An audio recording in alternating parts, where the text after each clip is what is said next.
Adam Taxon talking with Jay Wilkinson, who is a motivational speaker, a former college football standout at Duke University. He is also the author of, very timely for right now, in mid-June, of the book Dear Jay, Love Dad, Bud Wilkinson's Letters to His Son.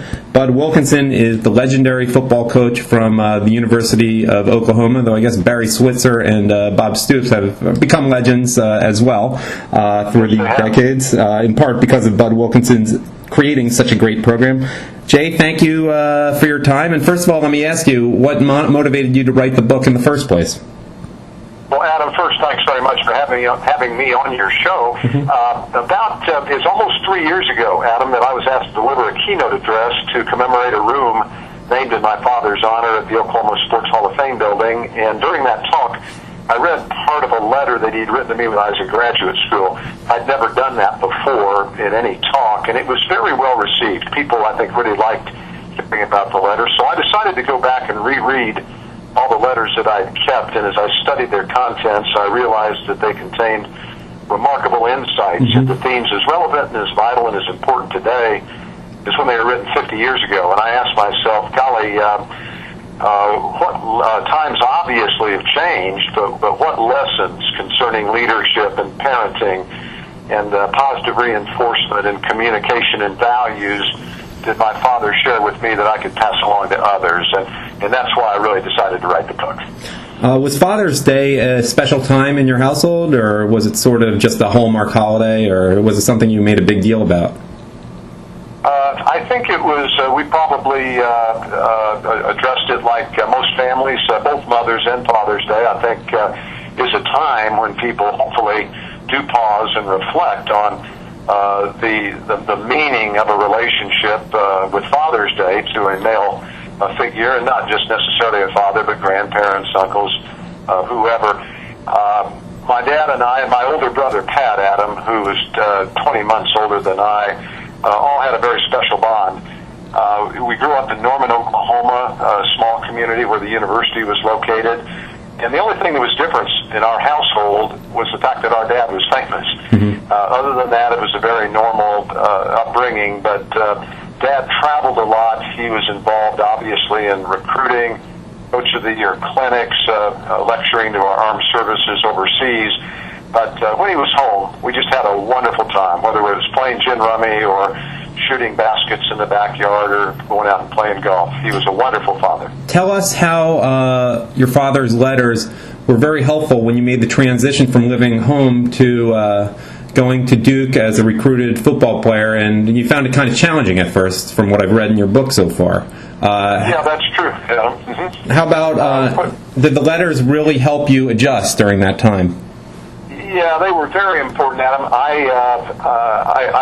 My older brother Pat and I had been influenced and conditioned by our mom and dad that when we reached the age to go off to college, that it'd probably be better to leave the state, because they knew and we knew that he had an iconic stature, not just in the state of Oklahoma, but nationally. He was very well known, and they just felt it would be better for our own development to gain our identity outside of the state. But with me, it was a little bit different because I had played football fairly well, and I was, I think, the number one recruit in the state of Oklahoma. I was a quarterback and had a great opportunity to be my dad's starting quarterback. What was tough to do was to leave this great tradition.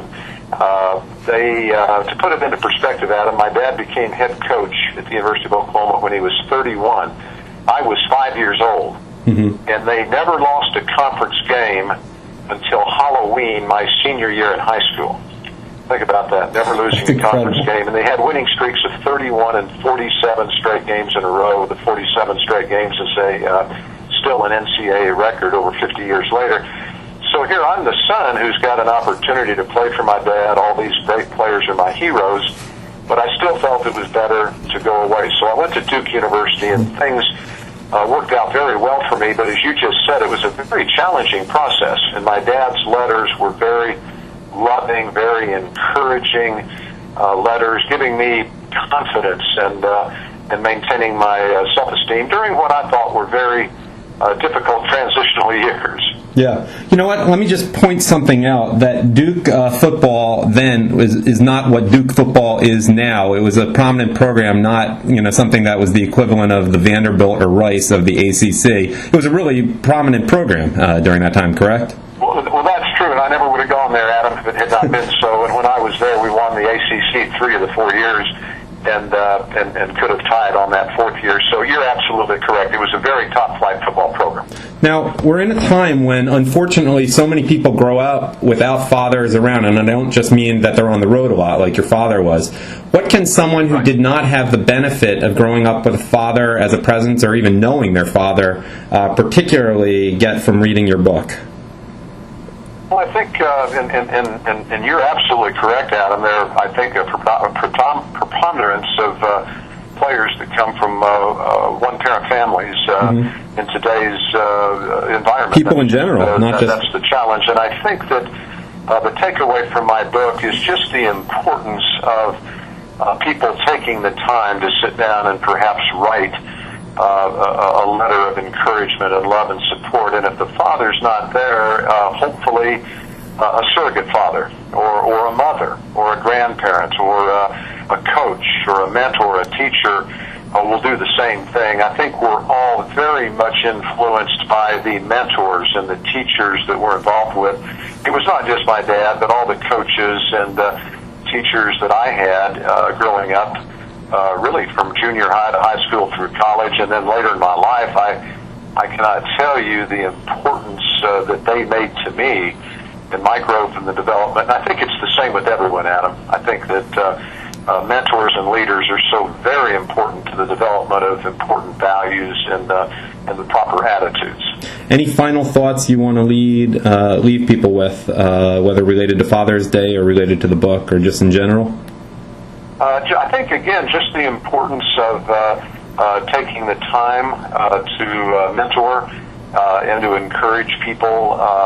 That I think that in itself is so very important to all of us, the proper motivation. I think that there's been much written about the fact that people develop habits from the way they're raised. And, for example, all kinds of statistics about young kids that come from abused families, regretfully, I think, inherit those qualities. And there's been much that's been written about the fact that they're perhaps more prepared to display the same type of behavior in their lives going forward. I think so also when you have positive expressions of encouragement and love, that gives, it translates into a basis of hopefully behavior that can be emulated in the same way going forward. You know what? I thought of something I have to bring up, even though we sounded like we were concluding there.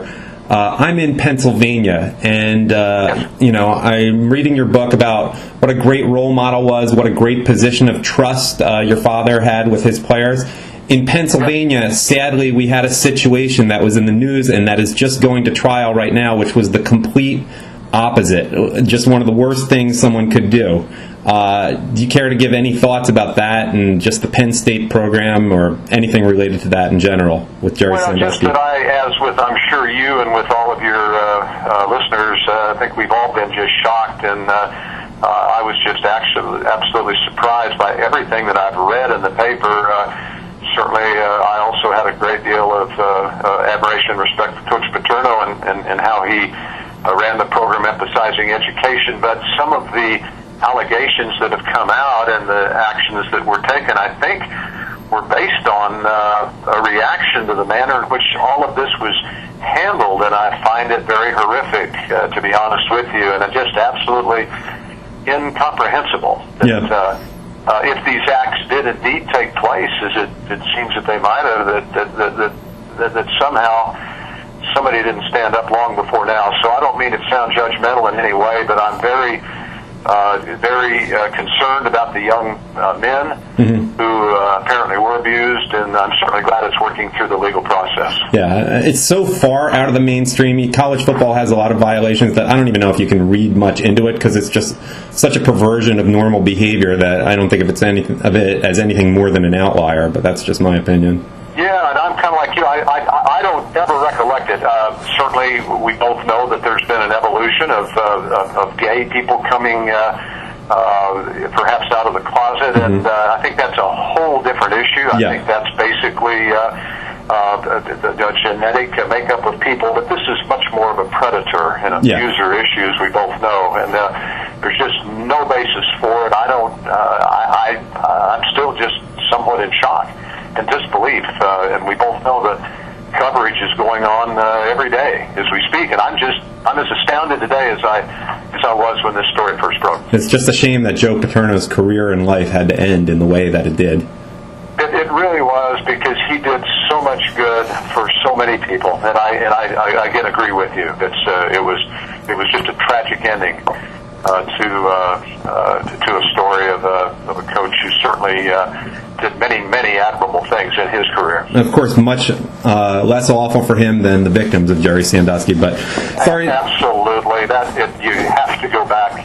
I'm glad you mentioned that, because that's really the whole takeaway from the story. And I agonize and hate it for these young people, and we can only hope that more good will be gained from a crisis of this type coming out, and in some way that these young men can find a sense of fulfillment and positive growth as a result of people rallying behind them.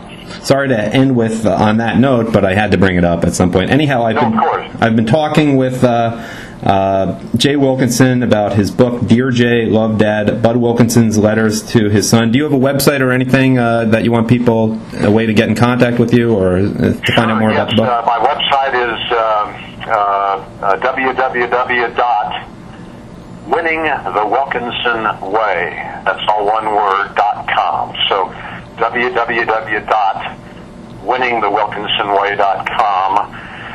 And my Facebook page, Adam, is www.facebook.com, and then just a / Dear Jay Love Dad. Okay. So I'm going on to Facebook, and then a / Dear Jay Love Dad.